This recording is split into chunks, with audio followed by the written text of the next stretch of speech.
नमस्ते, आप सबका स्वागत है हमारे हेल्थ कास्ट नंबर 4 में। Today is a very special day for the ENT fraternity. और आज हम मना रहे हैं वर्ल्ड हेयरिंग डे, जिसमें कि हम बात करना चाहेंगे कि क्या क्या कॉजेज़ हैं, क्या क्या कारण हैं डेफनेस के बच्चों में, बड़ों में, और इन चीज़ों को हम कैसे बचा सकते हैं, इनको कैसे टैकल कर सकते हैं। तो हमारे गेस्ट आज के, he is a very special person. He is a very special person to the ENT fraternity. He is a very special person to me personally. I would like to introduce Dr. Mohnish Grover. He is the Cochlear Implant Program Nodal Officer, Rajasthan, and he is a professor in SMS Medical College, Jaipur.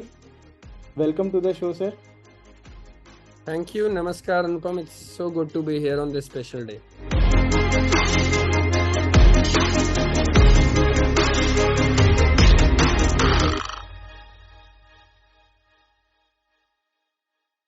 So आज हम बात करेंगे various aspects of hearing loss, and I'm sure there's no other person who is better suited to this podcast than you. तो मैं सबसे पहले sir आपसे पूछना चाहूँगा, बहुत सारे लोगों ने अपने आसपास बड़ों को, वृद्धों को देखा है कि उनको सुनाई में दिक्कतें आती हैं। तो क्या ये बहुत बड़ी बात है? Is there an increasing prevalence? क्या इस चीज़ के कारण एक जो बड़ा आदमी है, जो वृद्ध है घर का, वो अकेला कटा कटा महसूस करता है? आपको क्या लगता है कि इस चीज़ को कैसे हम बचा सकते हैं, कैसे डिटेक्ट कर सकते हैं जल्दी, अर्ली स्टेज पे? आई थिंक एक बहुत इंपॉर्टेंट सवाल है, क्योंकि जैसे जैसे एज बढ़ रही है, लाइफ एक्सपेक्टेंसी बढ़ रही है, हमारे आसपास भी हम देख रहे हैं कि वृद्ध लोग ज्यादा होते जा रहे हैं जी और सर। उनकी अपनी एक तरह की बीमारियां ज्यादा होती हैं। उनमें से हियरिंग लॉस एक तरह की बीमारी है जो कि होती है विद एज, एंड बिल्कुल it's sir. A pretty usual thing, ये ऐसा विद एज देखने को हमें मिलता है। इसकी इंपॉर्टेंस यहाँ भी हो जाती है क्योंकि ये प्रूव हो चुका है कि इंक्रीजिंग एज के साथ जो हियरिंग लॉस होता है उसकी वजह से हम इन लोगों को अवॉइड करना चालू कर देते हैं, बिकॉज हमें उनको लिए बहुत ज्यादा जोर से बोलना पड़ता है, that is not comfortable to majority of us. जी तो सर। इस कारण वो लोग डिप्रेशन में चले जाते हैं। कई बार डिमेंशिया भी अब इसके बाद माना जा रहा है कि dementia, memory loss is been associated with hearing loss also. तो बहुत इंपॉर्टेंट चीज है। ये इंसिडेंस बढ़ रहा है डेफिनेटली, वेरियस रीजंस। वन है, जैसे हमने बात करी, एज बढ़ती जा रही है, लाइफ एक्सपेक्टेंसी, तो जितने ज्यादा हम ओल्ड एज की तरफ जाएंगे this would increase. Yes sir. Secondly, जो हमारे आजकल रहने का तरीका है, the noise around us, India is a noisy society पर से। तो हमारे आसपास जो है बहुत शोर है, हमारे ऑक्यूपेशनल एक्सपोजर बहुत ज्यादा है, जो आजकल चालू हो गया है बहुत ज्यादा ईयरफोन्स का यूज करना। अगेन, बिल्कुल। To use earphones at a volume more than 50%। Maximum volume से अगर 50% मतलब चले आते हैं 50% वॉल्यूम लेवल तक, तो उससे ऊपर लेवल पे ज्यादा सुनने से hearing loss beyond a particular duration specially बहुत ज्यादा हमें देखने को मिलने लग रहा है। सो धीरे धीरे अब ये भी है कि एक तरह से अवेयरनेस भी बढ़ रही है। सो इट्स नॉट जस्ट कि इंसिडेंस ऑफ डिजीज बढ़ रही है, but people are also getting more aware about it. तो बचाने के लिए स्पेशली कुछ हमारे पास जो तरीके हैं, one is obviously to take care, जो हमारे हाथ में है, that is noise exposure in form of occupation, in form of our hobbies, in form of बिल्कुल। Whatever that is. दूसरा, अगर कान में कोई भी इन्फेक्शंस वगैरह हो रहे हैं, don't wait for a long time कि शायद अपने आप ठीक हो जाए। You sir. Have to meet your ENT yes. Doctor as soon as possible, ताकि उसको इरिवर्सिबल स्टेज से पहुंचने से पहले हम ठीक कर सकें। यस। तो सर, बहुत अच्छी बात आपने यहाँ पे बताई कि कुछ तरीके ऐसे हैं, अगर हम ध्यान रखें जिनका, तो हम हेयरिंग लॉस को होने से बचा सकते हैं at a very early stage. और क्या ऐसे कुछ प्रोग्राम्स बच्चों के लिए भी हैं सर, जिनको कई बच्चे आते हैं हमारे पास 4 साल, 5 साल, 6 साल की उम्र में, जो कि बोल सुन नहीं पा रहे हैं? तो क्या ऐसे कोई तरीके हैं, ऐसे कोई प्रोग्राम्स हैं इन बच्चों के लिए, जिनको कि हम 1 साल की उम्र के पहले पहले पकड़ लें और टाइमली उनका एक रिहैबिलिटेशन, ताकि उनका लैंग्वेज डेवलपमेंट टाइम से हो पाए, उसको स्टार्ट कर पाए? आई थिंक सबसे इम्पोर्टेंट चीज यही है, क्योंकि ये वो बच्चे हैं जो आगे आने वाले टाइम पे या तो सोसाइटी पे डिपेंडेंट रह जाएंगे बिकॉज ऑफ हियरिंग लॉस, और या फिर अगर हम उनको सही समय पे ट्रीट कर पाए तो they contribute to the society and are not really handicapped, so to say. Important चीज ये है कि ये ट्रीटमेंट, जैसा अभी आपने भी बोला, कि it has to be done as early as possible, preferably within first 1 to 2 years of age after birth. तो सबसे इम्पोर्टेंट ये है कि हम एट बर्थ ही बच्चे का हियरिंग लॉस चेक करें कि उसको हियरिंग कैसी है।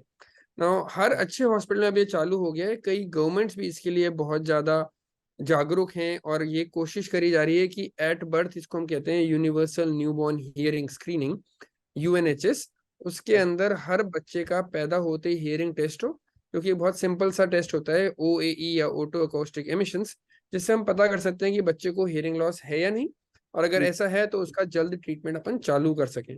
अब कई स्टेट्स इसके लिए बहुत एक्टिव हैं, जैसे कि हम एक्सपेक्ट कर सकते हैं केरला में, जहाँ लिटरेसी रेट बहुत हाई है, जी वहां पे ये बहुत अच्छी तरह से इम्प्लीमेंट भी हो चुका है। गुजरात और राजस्थान में ये पॉलिसी अनाउंस हो चुकी है, but it is more on papers and the governments are trying to work on it, but yes, hopefully soon we should have a national policy, जैसे कि वेस्टर्न वर्ल्ड में है, डेवलप कंट्रीज के अंदर ये फॉलो हो रहा है। जी we should also do it, because इसका बर्डन बहुत ज्यादा है। अगर मैं कुछ स्टेटिस्टिक्स की बात करूं तो अ, हर 1,000 बच्चे जो हमारे पैदा हो रहे हैं, उनमें से 5 को इतना हियरिंग लॉस होता है करीब, कि उनको बिल्कुल सुनाई नहीं दे रहा है, एंड जी therefore they require a treatment like cochlear implant. तो हर 1,000 में से 5 बच्चे ऐसे हैं। तो अगर हम देखें, हमारी बर्थ रेट आती है करीब 17.6 per 1,000 population, and we have a population of around 141 crores. So if you calculate this figure, this comes to around 1,20,000 kids being born without hearing, which is every year. So that's a huge number of people who are still being born like this, and we have to actually kind of handle these kids at the right time, ताकि हम पे dependent ना रहें। बिल्कुल। और sir एक चीज मैं आपके पॉइंट में ऐड करना चाहूंगा कि इतने बच्चे तो विदाउट हियरिंग पैदा हो रहे हैं, बट एट रिस्क नियोनेट्स जिसको हम कहते हैं, जिन बच्चों को हियरिंग लॉस का रिस्क है, they are Yeah, probably 5 times more the number. तो ऐसे बच्चे जिनको एक्चुअली हमें स्क्रीनिंग करनी चाहिए, they are somewhere between 7 to 10 lakhs per year. absolutely, and that absolutely. Is why this calls for neonatal screening, जो कि हर बच्चे का पैदा होते ही या within 1 month auto acoustic emission से स्क्रीनिंग होना चाहिए। Absolutely well said. ये इम्पोर्टेंट है, हमारे हमारे कंट्री के लिए बहुत इंपॉर्टेंट होने वाला है आगे जाके अब। और कई कंट्रीज डेमोन्स्ट्रेट कर चुकी हैं वर्ल्ड में, लाइक ऑस्ट्रेलिया, दैट Absolutely. बहुत अच्छे जहाँ न्यूनेटल हियरिंग स्क्रीनिंग प्रोग्राम्स हैं, that they have brought down deafness levels, जहाँ पे उनके बच्चे बड़े होकर डिसेबिलिटी और हैंडीकैप में नहीं जा रहे हैं, और they are Yep. Contributing members to the society. वो लोग अपने सोसाइटी पे और घर बार पे बोझ बन के नहीं रह रहे। तो सर अगला सवाल मैं आपसे पूछना चाहूँगा कि आपको क्या लगता है, कॉक्लियर इम्प्लांट या हियरिंग एड इन बच्चों को किस उम्र तक हम स्टार्ट कर दें, या क्या मतलब वास्तव में एक बहुत जल्दी उम्र में पकड़ के ऐसे बच्चों को कुछ फायदा होता है? Should we start rehabilitating them within 3 months 6 months? I think that's a very important thing, क्योंकि सबसे इंपॉर्टेंट चीज होती है पहले हम बच्चे को डिटेक्ट कर लें, और सवाल ये उठता है डिटेक्ट कर भी लिया तो आगे क्या। जी ना सर। जो पहले जो पॉलिसीज थी वर्ल्ड वाइड, जो कि joint commission of infant and hearing की पॉलिसीज थी, that was based on the formula called 136, मतलब आप 1 मंथ पे एक तरह का स्क्रीनिंग कर लो, 3 मंथ्स पे आप कंफर्म या डायग्नोसिस की सही में हियरिंग लॉस है या नहीं, and by 6 months do some intervention in the form of hearing aids या कॉक्लियर इम्प्लांट। जी right, sir. That was what was being followed. हम अभी वहां पर भी नहीं है, हम हमारे कंट्री में उस लेवल पे पहुंचे नहीं है, but world is now aiming toward something else which is become a 1 2 3 policy. मतलब 1 महीने पे स्क्रीनिंग हो जाए, 2 महीने पे कंफर्म हो जाए डायग्नोसिस, और 3 महीने पे ही intervention in the form of hearing aids, and then if required a cochlear implant. तो this is as young an age as we can go to, मतलब आप 3 महीने के बच्चे पे भी हियरिंग एड आराम से लगा सकते हैं और चेक कर सकते हैं। इनफैक्ट अगर हम देखें तो वर्ल्ड वाइड सबसे कम उम्र के बच्चा जिसका कॉक्लियर इम्प्लांट हुआ है, उसकी एज वॉज 3.5 months, एंड वो साउथ अफ्रीका में भी हो चुका है, ब्रिटेन में भी हो चुका है। So it is not that कि it is not possible, it just कि हमारे मन के अंदर जो एक वो होता है कि अभी नहीं, वो चीज हमें सही करनी जरूरी है। कई लोग वेट करते हैं, कई फैमिलीज आती हैं जो कहती हैं कि हम वेट कर रहे थे कि 2 3 साल तक बच्चा सुनने या बोलने लगेगा।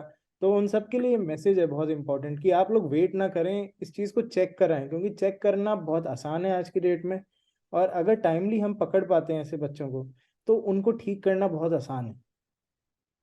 या बियॉन्ड पर्टिकुलर एज, जैसे 2 3 साल तक हमारे पास कई फैमिलीज अभी आते हैं, आप बिल्कुल सही कह रहे हो ये, कि कई फैमिलीज आते हैं 2 साल 4 साल पे जब बच्चा हो जाता है कि बोल नहीं पा रहा है, एंड जी by that time it is probably too late जब हम इसका कुछ कर पाए या बल्कि को नॉर्मलाइज कर पाए। तो ये बहुत जरूरी है कि इसका सही समय पे जल्दी से जल्दी इलाज करा लें। क्योंकि दिमाग बच्चे का एक टाइम तक ग्रो करता है, एक टाइम के बाद उसका जो बोलने का, सुनने का, समझने का दिमाग का हिस्सा है वो सिकुड़ना चालू हो जाएगा, और उसके बाद अगर हम कुछ कर भी दें, हियरिंग एड या कॉक्लियर इम्प्लांट दे भी दें, तो वो काम नहीं करेगा. So, sir, we all know that you have been instrumental in starting cochlear implant program in Rajasthan. आप इस टाइम पे cochlear implant program के नोडल ऑफिसर हैं. Please talk to us regarding your journey.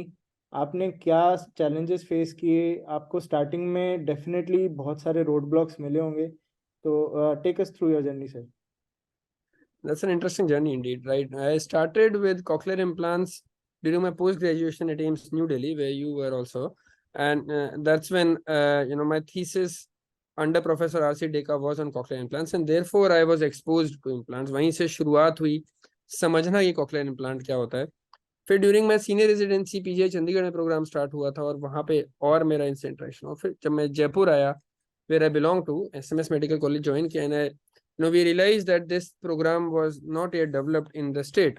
And फिर हमने कोशिश करी कि किसे चालू करा जाए. सबसे बड़ी प्रॉब्लम जो इसके लिए आती है, because one thing is you have to have passion towards it. It's not that एकदम से आप सोचोगे and you get the results next day. You will have to wait, work on these patients before surgery, during surgery, after surgery, and then wait कि results किसी तरह आए. दूसरा, हमारे अवेयरनेस की प्रॉब्लम, और ये सोचना कि फाइनेंसेस बहुत ज़्यादा हैं. तो कई फैमिलीज के लिए आज भी मुश्किल है इतना अमाउंट अफोर्ड करना, क्योंकि cochlear implant is an expensive surgery. But ये समझना ज़रूरी है कि majority of governments, central government भी और अप्रॉक्सीमेटली 16 स्टेट्स की गवर्नमेंट्स आज के डेट में कॉक्लियर इम्प्लांट फंड कर रही हैं. जी सर. तो फाइनेंस पहले बहुत बड़ा इशू था हमारे लिए. जब मैं स्टार्ट कर रहा था तो ऐसा कोई प्रोग्राम एग्जिस्ट नहीं कर रहा था. That is around 2010. एंड वो पहला पेशेंट जिन्होंने हम पे ट्रस्ट किया, he is working in railways today. Mumbai में रेलवेज में वो काम कर रहे हैं. तो वो जो पहला पेशेंट हमेशा को याद रहता है. उनके ब्रदर भी मुझे याद है जिनकी वजह से हुआ. They waited for 1 year for this surgery to happen. खुद अपने फंड्स इकट्ठे करे और फिर उसके थ्रू उन्होंने surgery. And that one patient, वो हमारे ब्रांड एम्बेसडर टाइप बने, जिनकी वजह से that awareness spread across, the government became interested, now this patient is able to speak. And then that awareness started off. फिर अपनी तरफ से हमारे स्टेट गवर्नमेंट की पॉलिसीज की मदद से धीरे धीरे we created awareness. And there have been roadblocks, right? It's not easy to change a government system, the culture which we have in our country. We started with somewhere like our age group average was around 6-7 years when we started, and now we have brought down to about 2.5 or 3 years. So which is a good thing for us to now have. The policies have changed. Speech therapy fund हो रहा है, accessories की funding भी आ रही है. So it's all about being passionate towards one particular thing. Luckily that has worked out well for me, all due to my teachers, my colleagues in Jaipur, and the state now is actually doing pretty well. So I'm reasonably happy. We've done more than 1,000 implants now, and good to see them going to normal schools. So बहुत सारे बच्चे जो timely detect हो पाए, उनका आज societal integration बहुत smooth है, वो लोग नॉर्मल स्कूल्स भी जाने लगे. ये बात Yep. समझने की है.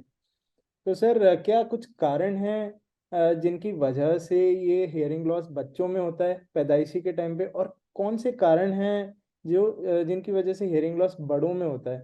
तो कुल मिला के मैं आपसे ये पूछना चाह रहा हूँ, किस तरह से हम बचा सकते हैं किसी को बहरेपन से, बच्चों को भी बड़ों को भी?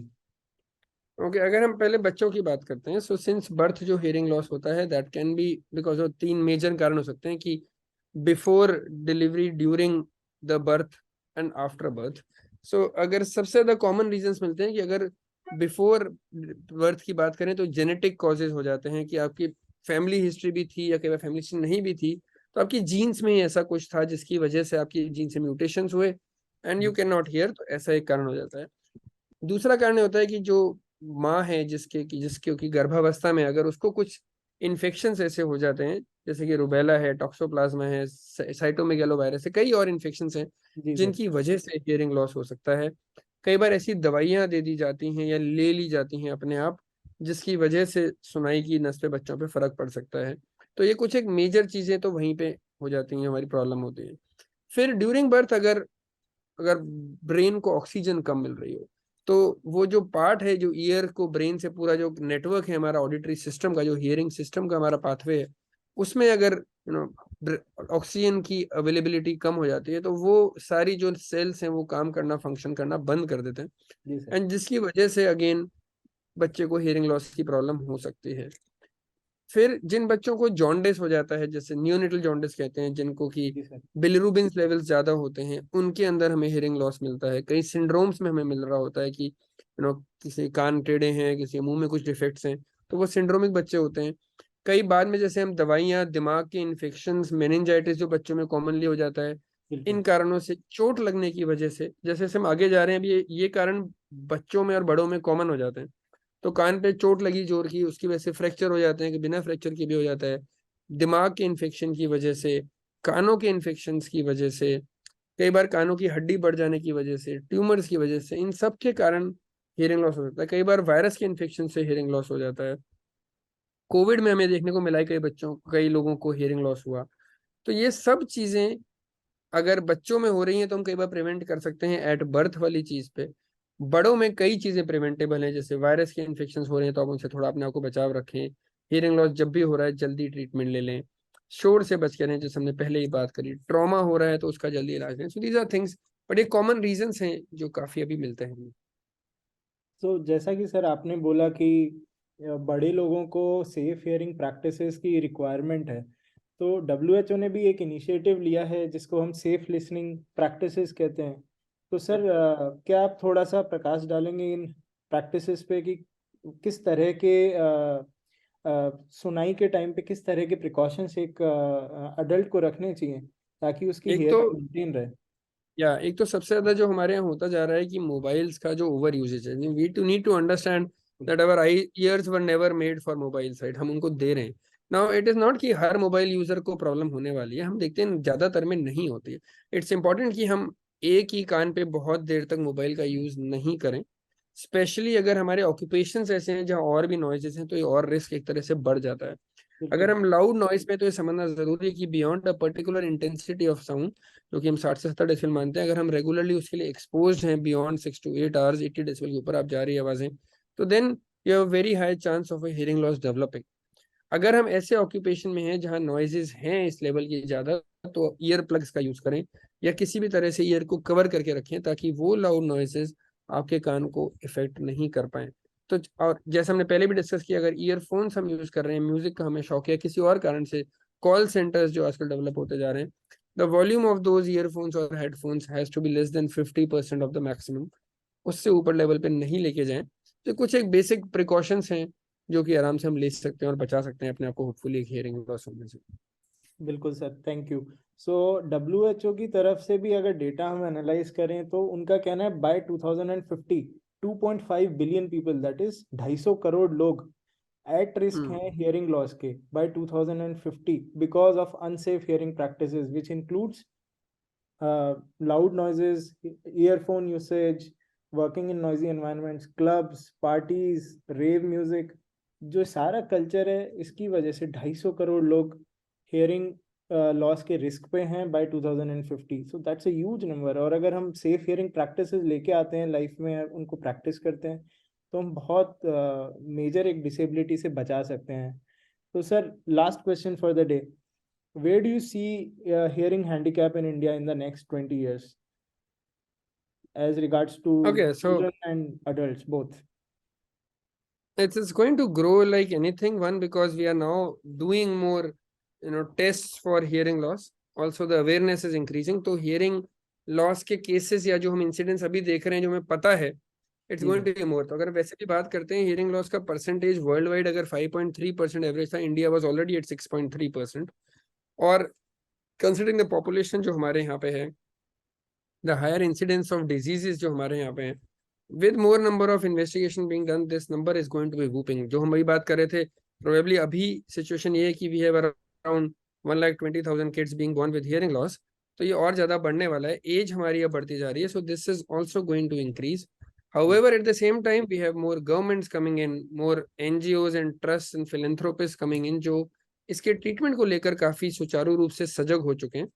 एंड होपफुली इनका ट्रीटमेंट अब ज्यादा अच्छी तरह से हो पाएगा। So the only thing, which if we can send a message across, it is time to work towards a deafness mukt country, right? We have to start working towards it today, so that when in future we have these patients coming in, we are able to handle those. That means more awareness, more surgeons, मोर हैबिलिटेशनिस्ट जो surgery के बाद की speech therapies अच्छे से कर पाए, ताकि जी। वो रिजल्ट एक्चुअली में वहीं से हमें मिलने वाला। तो अवेयरनेस इज द की। अगर आपको पता होगा कि आप खुद को बचा सकते हैं तो then you can live deafness free life, and that is why we are having podcasts like this, just to raise awareness amongst common masses, ताकि आप लोग कुछ जो हमारे नॉलेज है उसका थोड़ा बहुत फ़ायदा उठा पाएँ। तो thank you for joining us. आप लोग जितने लोग हमसे आज जुड़े हैं उनको मैं थैंक यू बोलता हूँ। और अगर आपकी कोई भी क्वेरीज हैं, कोई भी क्वेश्चंस हैं, please drop them in the comments and we will try our best to answer them personally. So thank you sir, हमारे पॉडकास्ट से जुड़ने के लिए। Thank you so much. Thank you so much, was a pleasure being here. Thank you sir. अगर आपको हमारा आज का पॉडकास्ट पसंद आया तो प्लीज़ हमारी हेल्प करिए ज़्यादा से ज़्यादा लोगों तक इसको पहुंचाने के लिए। इसको लाइक करिए, शेयर करिए, सब्सक्राइब करिए हमारे चैनल को। और अगर आपकी कोई भी क्वेरीज़ हैं प्लीज़ उसको कमेंट्स में मेंशन करिए। और ये चीज़ मेंशन करिए कि आप नेक्स्ट पॉडकास्ट किन टॉपिक्स पर चाहते हैं, हम उनका ध्यान रखेंगे। Thank you.